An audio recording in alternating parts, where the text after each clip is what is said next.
Portanto, agora, nenhuma condenação há para os que estão em Cristo, porque a lei do Espírito de vida, em Cristo, me livrou da lei do pecado e da morte. Carta aos Romanos, capítulo 8. Uma das consequências mais importantes e transformadoras da ressurreição de Cristo é o perdão de nossos pecados. O pecado não é apenas uma ofensa a Deus, uma injustiça com Deus e com nossos irmãos. Ele também deixa na alma uma culpa com a qual nós muitas vezes não sabemos lidar.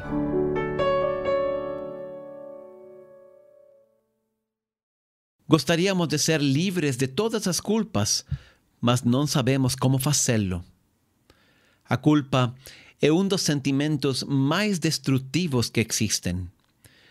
Muitos psicólogos dizem que o maior inimigo do sucesso e da felicidade somos nós mesmos, quando sabotamos nossa vida, porque no fundo achamos que não merecemos a felicidade. A raiz disso são culpas muitas vezes que levamos no coração e que não foram curadas pelo perdão de Cristo. O que nós fazemos com a culpa? Fazemos 3 coisas e todas elas estão erradas. Em primeiro lugar, tentamos enterrar a culpa. Ou seja, tentamos esquecer nossas culpas, deixá-las para trás, minimizá-las. Mas elas sempre voltam. São como zumbis que depois de enterrar, pela noite, quando estamos na cama, quando estamos sozinhos, elas voltam como espectros a atormentar nossa vida. Eu tenho escutado muitas pessoas que confessam pecados depois de 20 ou de 30 anos, ou mais. Nunca conseguiram lidar com essas culpas a pesar do tempo passado e de tanto querer esquecê-las. Não. As culpas não podem ser enterradas, minimizadas ou racionalizadas. Em segundo lugar, tentamos desviar a culpa para outros. Desviar a culpa significa tentar jogar a culpa em outros.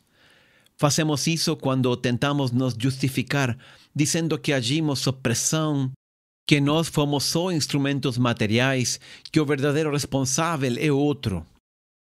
O problema com isto é que também não funciona. Se nós realmente tivermos parte no pecado, a culpa não desaparecerá. Nunca conseguiremos jogá-la totalmente em nós outros. Foi o que tentou fazer Adão. Ele respondeu a Deus: a mulher que você me deu. Tentou jogar a culpa na mulher e até em Deus por ter lhe dado a mulher. Eva tentou a mesma estratégia. A serpente me enganou. E nós, ainda hoje, fazemos a mesma coisa. A terceira coisa que fazemos com as culpas é autopunir-nos por elas. Isto é o mais perigoso e destrutivo. Quando não sabemos lidar com a culpa, dizemos para nós mesmos que não somos dignos do perdão, que não merecemos a felicidade ou o sucesso ou qualquer outra coisa boa para a nossa vida.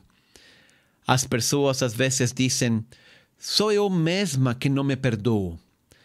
Esse é um tipo de autopunição e é uma coisa cruel que podemos fazer com nós mesmos. O que temos que fazer com as culpas? Entregar para Jesus. Jesus, com sua morte e ressurreição, conseguiu o poder de eliminar nossos pecados e ficar livres de toda culpa. Só Deus podia perdoar desse jeito. Portanto, o que temos que fazer com a culpa é reconhecê-la, confessá-la e receber o perdão dos pecados de parte de Jesus. Em primeiro lugar, temos que reconhecer nossas culpas, ou seja, o primeiro passo é colocar-nos diante de Deus, talvez numa igreja ou talvez no nosso próprio quarto, e aceitar nossa culpa, reconhecer que foi nosso erro, reconhecer que não somos perfeitos ou perfeitas e que precisamos de um Salvador. Para isto, ajuda muito fazer também um bom exame de consciência. No próprio aplicativo SeatTime encontrará múltiplos exames de consciência para diversas circunstâncias da vida. Revisando nossa vida diante de Deus, podemos descobrir nossas culpas, nos arrepender con sinceridade e colocar esses pecados aos pés de Jesus. O segundo passo é confessar nossas culpas a um sacerdote. Jesus, quando apareceu a seus discípulos depois da ressurreição, soprou sobre eles e disse-lhes: recebei o Espírito Santo. Aqueles a quem perdoardes os pecados, les serão perdoados, e aqueles a quem os retiverdes, les serão retidos. Jesus quer perdoar os pecados, mas quer fazê-lo através da igreja, através de seus apóstolos. Por quê? Porque confessar nossos pecados nos ajuda a ser mais conscientes da gravidade do pecado, da seriedade do perdão, do custo que teve para Jesus a salvação. Confessar nossos pecados nos ajuda a ser mais humildes, mais sinceros, a receber conselhos que orientam nossa vida e nos ajudam a mudar. Alguém poderia dizer: mas eu posso me confessar diretamente com Deus, não preciso de um sacerdote. O ponto é que só Jesus pode perdoar os pecados. Então, é Ele quem coloca as condições para o perdão, não nós. E em terceiro lugar, temos que receber a absolvição dos pecados com um coração cheio de gratidão. Nós ficamos livres do pecado e de toda culpa quando o sacerdote, invocando o Espírito Santo, nos dá a absolvição em nome de Jesus. Não é o sacerdote que nos perdoa, é Cristo, por meio do sacerdote, que apaga todos nossos pecados e nos devolve a inocência perdida. Quando Deus te perdoa de tudo, quem pode te acusar?